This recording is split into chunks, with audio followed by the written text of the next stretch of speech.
Les amis, bonjour, bienvenue pour parler de Fairy Tail. Oui, ça y est, bientôt un mois après la fin de Fairy Tail, parce que bon, on est quand même le 16 octobre, donc je pense qu'il était quand même temps de tourner cette vidéo bilan, voilà, pour revenir un petit peu sur mon impression.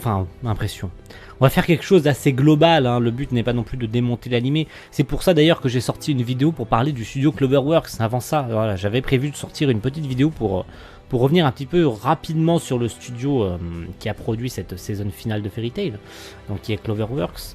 Donc revenons un petit peu, on va pas revenir point par point, on va pas parler de chaque épisode en détail, voilà. Je pense qu'on va plutôt revenir comme j'avais déjà fait une fois dans une vidéo, où on va revenir sur le début de la série, la moitié de la série et maintenant la fin de la série. Voilà, j'avais déjà fait une vidéo sur les 30 premiers épisodes, voilà, ou les 40 premiers il me semble, je sais plus, où j'avais donné déjà une impression globale sur ce que j'en pensais. Du coup, maintenant que l'anime est terminé, je vais pouvoir dire ce que j'ai envie de dire, voilà, que ce soit en bon ou en mauvaise chose. Maintenant que c'est terminé, je pense que j'ai le droit d'exploser de rage par rapport à certaines choses dont je me suis retenu de dire en vidéo, parce que bon, ça se faisait pas, et puis je regardais les épisodes, et puis certains m'ont plu, hein, et certains m'ont moins plu, genre l'épisode 307, voilà, qui m'a pas plu du tout, et pourtant j'ai eu une flopée de haters qui sont venus me dire ouais, mais de toute façon tu comprends rien, de toute façon voilà, alors que les autres épisodes étaient globalement vus. Voilà, après il y a eu entre temps le gros problème de droit d'auteur, donc je pouvais plus mettre les épisodes sur YouTube, donc il y a eu une grosse baisse de vues, mais ça, voilà, ça c'est les aléas, du temps et les aléas du fait que j'ai dû faire avec ça, voilà, c'est pas un drame. Voilà, alors commençons déjà par le début de la série. Sachez que, mais si vous n'avez pas vu la vidéo sur Cloverworks, allez la voir, qu'à partir d'octobre 2018, Cloverworks n'était plus une filiale Day One. Voilà, donc ils sont partis indépendants sur la série, même si ils ont eu A1 et Bridge pour les superviser. Voilà, ils ont eu l'aide de A1 et Bridge. Mais à partir de cette date-là, Cloverworks était déjà un studio indépendant. Voilà, comme j'avais pu le dire, depuis le 1er octobre 2018, Cloverworks, avait quitté A1, était devenu un studio indépendant. Donc, quand la série est sortie le 6 octobre ou le 9 octobre, je sais plus quand est-ce que c'est sorti exactement, j'ai plus la date exacte, là je la mettrai sur mon montage, le studio était déjà indépendant à cette période. Voilà, donc si vous le saviez pas, maintenant vous le savez. Le studio était déjà indépendant à cette période-là. Ensuite, qu'est-ce qui s'est passé donc pour les, on va dire, il y a 50 épisodes, on va dire les 10 premiers. Voilà, les 10 premiers. Allez, on va dire même les 20 premiers. On va dire à la moitié. Voilà, on va, je pense, dire la moitié de la série. Voilà, on va dire 25 épisodes. Allez, on va parler des 25 premiers épisodes. Donc, Avatar et un tiers d'Alvarez. Voilà. Avatar, cet arc était globalement réussi dans son ensemble, il n'y a pas eu de gros problèmes, je pense que le studio a pu montrer que voilà, Fairy Tail était de retour, c'était grandement joli, voilà, il y avait même un épisode 277 ou 278, voilà, qui était l'épisode de retour, je crois que c'était l'épisode 278, voilà, qui était l'épisode de retour, le premier épisode de cette saison finale, qui les gens étaient contents, tout le monde était heureux, moi-même j'étais heureux de retrouver cette saison finale de Fairy Tail. Après autant de temps, voilà, en sachant que, et pour la petite anecdote, c'est Mashima qui a fait du forcing pour retrouver un studio d'animation, voilà, parce que A1 ne se sentant plus capable, vu que c'était quand même une grosse série, et puis on l'a vu pendant 2009 et 2014, ils ont dû avoir l'aide d'un studio intermédiaire pour la production. Donc déjà, de base, le studio ne se sentait pas capable de gérer à eux seuls la production. C'est d'ailleurs, ça me semblait déjà quand même bizarre depuis le départ que Cloverworks travaillait tout seul sur la production. C'était quand même assez bizarre. Et puis maintenant, quand on regarde les openings, ça reste logique. A1Picture.Cloverwork/Bridge. Voilà, quand on regarde les openings, maintenant ça me semble tout à fait logique. Même si à la fin de l'opening, le studio qui apparaît en logo, c'est Cloverworks. Je vais arriver à le dire, ce nom de studio, j'ai du mal à le dire. Une fois sur deux, je me trompe. Parce que le studio Cloverworks est le principal studio de cette saison finale. Mais ils ont l'aide d'une partie d'A1 et d'une partie de Bridge. Ouais, je pense qu'ils prêtent des animateurs par-ci par-là. Ouais, je pense qu'ils ont éventuellement de l'aide chez A1 pour quelques petits cuts qu'ils n'arrivent pas à gérer. Voilà, ils ont peut-être pas assez de personnel chez Cloverworks. Et du coup ils appellent A1 et Bridge en mode hey, on a du mal à terminer les épisodes, du coup est-ce que vous pourriez nous prêter un ou deux animateurs de chez vous pour éventuellement nous aider à terminer l'épisode en question. Voilà, parce que ça arrive que les studios, parfois, même si c'est rare, soit ils ont des animateurs freelance, voilà, mais parfois c'est assez limite, voilà, les animateurs freelance, parce que bon, c'est que des petites scènes, mais il se peut que les freelance travaillent sur plusieurs projets à la fois, donc ils peuvent pas forcément fournir la cut au moment où le studio en a besoin, etc. Donc c'est très galère les freelance. C'est d'ailleurs pour ça que les studios font appel à des autres studios qui peuvent éventuellement leur prêter un ou deux animateurs pour dessiner 2-3 cuts ou 2-3 scènes qu'on appelle des scènes quand le studio en a besoin. Éventuellement, je sais pas, un animateur Sakuga qui est chez Cloverworks. Que Cloverworks plutôt a besoin et qui est chez Bridge ou qui est chez A1. Du coup, ils appellent A1 et Bridge en mode on a besoin de 2 ou 3 animateurs. Tiens, on a besoin de celui-là qui est chez vous parce que on a besoin de lui pour faire telle ou telle scène. Voilà.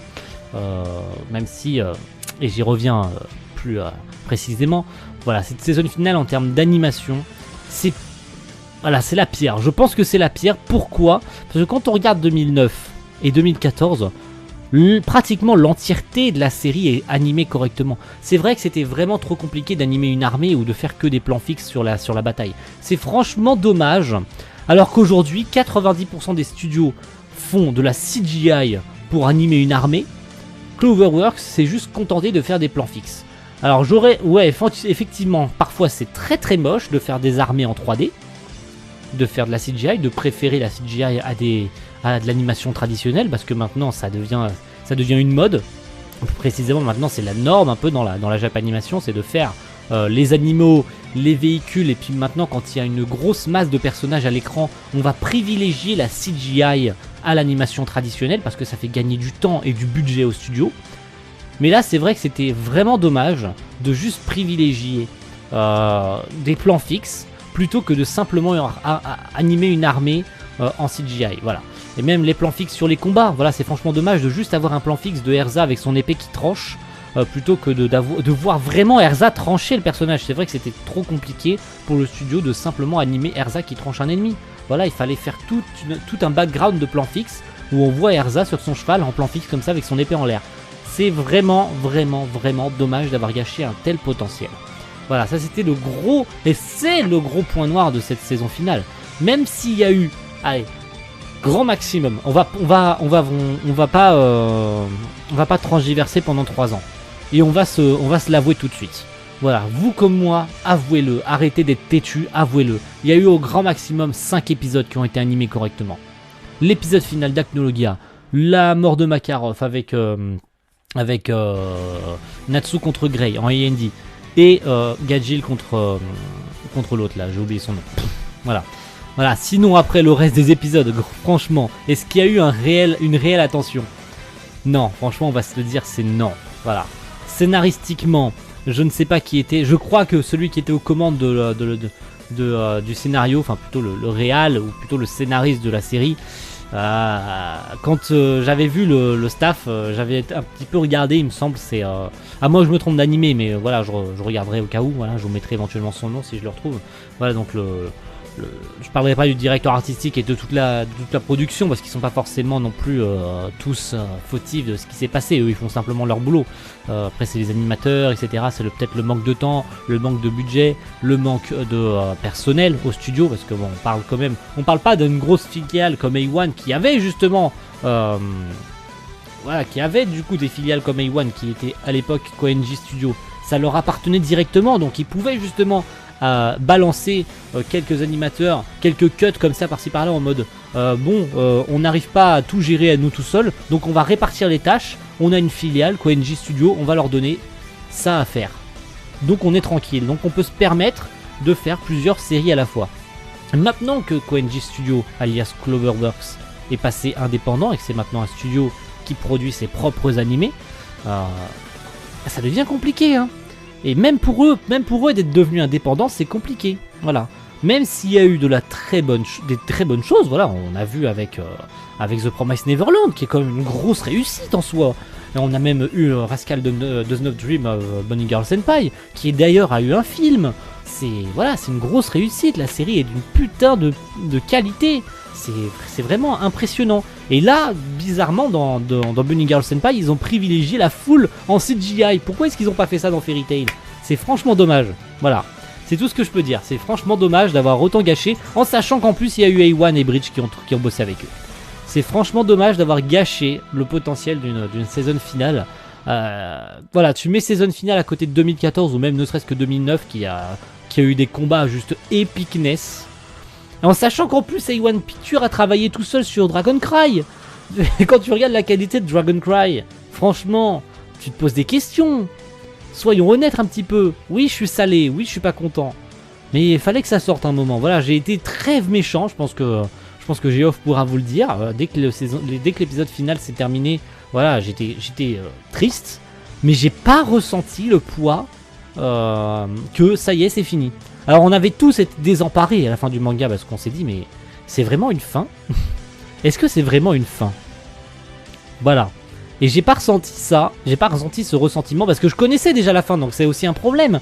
C'est que beaucoup connaissaient la fin, donc on était là en mode ah et tout. Et puis Mashima avait posté un tweet en mode ah je suis trop ému par la fin et tout. Voilà, ça nous avait hypé. Quand j'ai regardé l'épisode, j'ai fait ouais bah c'est fini. Voilà, c'est tout ce que j'ai ressenti. Voilà, j'ai vraiment ressenti ça au fond de moi. C'est terminé. Voilà, on passe à autre chose. Voilà, je vais être honnête. Voilà, je le suis maintenant. Bah, on est là pour ça. C'est une vidéo bilan. Donc voilà, je le dis honnêtement. La fin, pour moi, elle était complètement osef. Voilà, j'ai rien ressenti. Même lorsque Natsu, même lorsque Lucie dit en mode en pleurs dans les bras de Natsu, en mode si sans vous je ne serais rien. Dans le manga, j'ai vraiment ressenti une certaine pression. Dans l'animé, j'ai pas ressenti ça. Pourtant, il y a eu un putain de jeu de la part des seiyuu, voilà, de notamment Madame Hirano, voilà, qui a eu un jeu, qui a un jeu d'acteur assez incroyable sur Lucie, voilà. Mais malheureusement pour ces scènes de cet épisode final, j'ai rien ressenti, mais rien, absolument rien. Ça m'a rien fait. Et la fin, bah, déjà de base, la fin est complètement à chier, déjà, parce que bon, en soi, c'est pas une fin, voilà, c'est une fin complètement ouverte. C'est même pas une fin. Ce n'est pas la fin de Fairy Tail quand il dit merci. Honnêtement, c'est pas la fin. En fait, c'est la fin, mais c'est pas la fin. Vous avez compris ou pas? Voilà, je pense que beaucoup le savent. Beaucoup le savent. C'est pas la fin en fait quand tu regardes l'épisode final ou le chapitre final de Fairy Tail. Ce n'est pas la fin. Parce qu'on te tease. On te tease la quête de 100 ans. Donc Fairy Tail n'est pas fini. Voilà. Même si 100 ans Quest est à part, c'est pas la fin de Fairy Tail. Voilà. Mashima te dit ouvertement à la prochaine. Même c'est même encore plus violent à la fin de l'animé. Et voilà, c'est franchement dommage d'avoir autant gâché.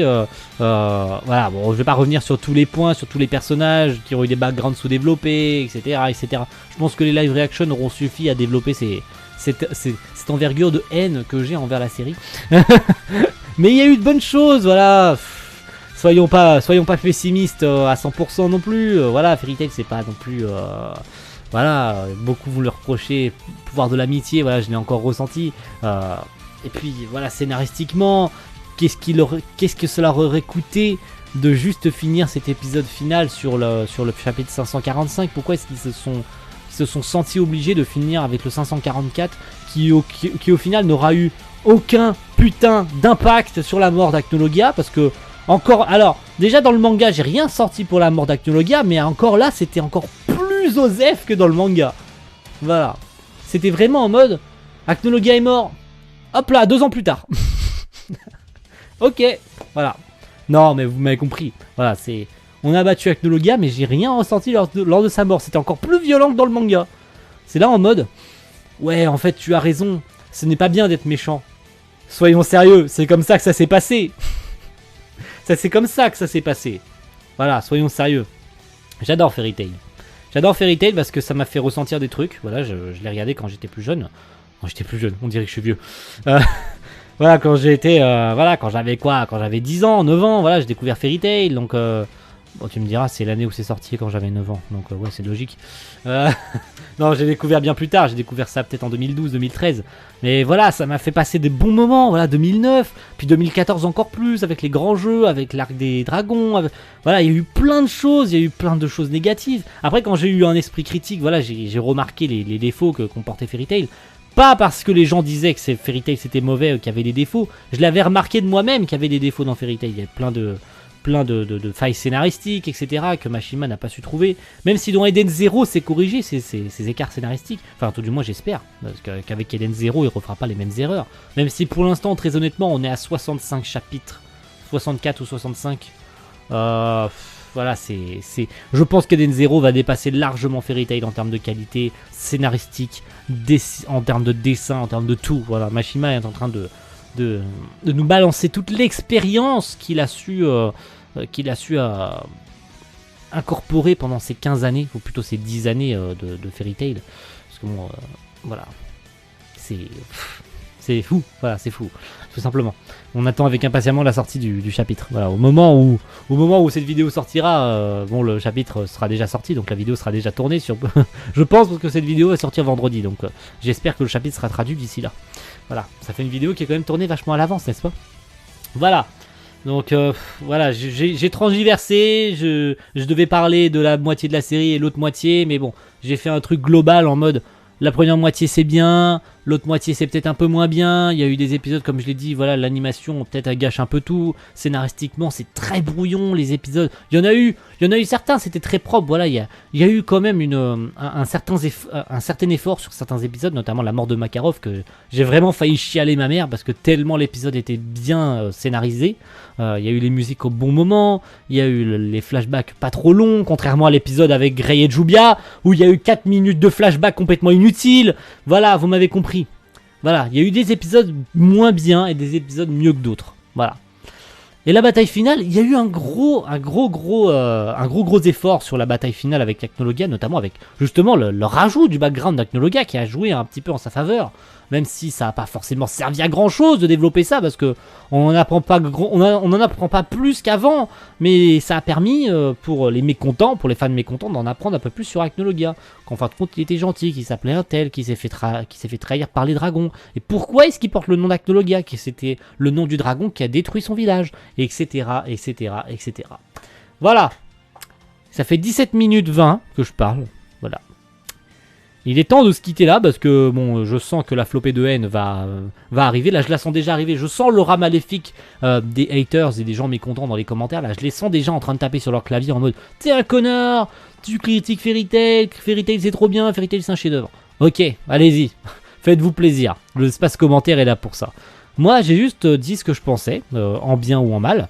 Voilà, c'était pas une mauvaise saison, mais il y aurait pu y avoir plus. Je trouve que le potentiel de cette saison finale a été grandement gâché. Alors, est-ce que j'aurais préféré avoir... Est-ce qu'au final, j'aurais préféré ne pas avoir cette saison finale? Non. Pourquoi? Parce que il y a eu tellement d'attentes et moi-même j'étais impatient d'avoir cette saison en animé. Tout comme les fans de Bleach attendent depuis 10 ans d'avoir la saison finale de Bleach. Moi je suis content d'avoir eu cette saison finale de Fairy Tail. Mais quand tu la regardes en profondeur, malgré qu'elle ait des défauts, je suis content de l'avoir eu. Je suis content de l'avoir eu, même si j'aurais aimé plus d'attention, même si j'aurais aimé que A1 continue de travailler dessus, même si j'aurais aimé une animation plus constante, même si j'aurais aimé un scénariste beaucoup mieux, même si j'aurais aimé plein de trucs. Vous comprenez ce que je veux dire? C'est dommage, mais on fait avec. C'était bon, c'était mauvais à certains moments, mais c'était pas acheté, c'était pas à jeter. On a fait avec, il y a eu des bons comme des mauvais moments. Est-ce que c'était une mauvaise saison? Oui et non. Je vais pas dire oui, mais je vais pas dire non non plus. Voilà. Donc, merci à tous d'avoir regardé cette vidéo, bilan. Voilà, bilan de Fairy Tail, saison finale. On reparlera sûrement de Fairy Tail d'ici là avec la quête de 100 ans. S'il y a une annonce de l'animé, mais ce sera, voilà, ça n'arrivera pas. Puis il y a Heroes qui sort aujourd'hui. Voilà, au moment où je vous tourne ces vidéos, on est le mercredi 16. Il y a Eden Zero, il y a Fairy Tail 100 ans Quest qui devient hebdomadaire. Il y a Heroes. Je ferai probablement des live reactions sur les chapitres de Heroes parce que bon, c'est quand même un sacré crossover entre les personnages de Rei, Fairy Tail et Eden Zero. Donc bon. Même si je fais plus de vidéos Fairy Tail proprement parler, parce que je fais plus de live reaction sur les 100 ans Quest, je préfère les garder de côté. Mais bref. Merci à tous d'avoir suivi cette petite vidéo en mes côtés. Et puis on se retrouve très vite pour une nouvelle vidéo. À la prochaine. Ciao. Bye.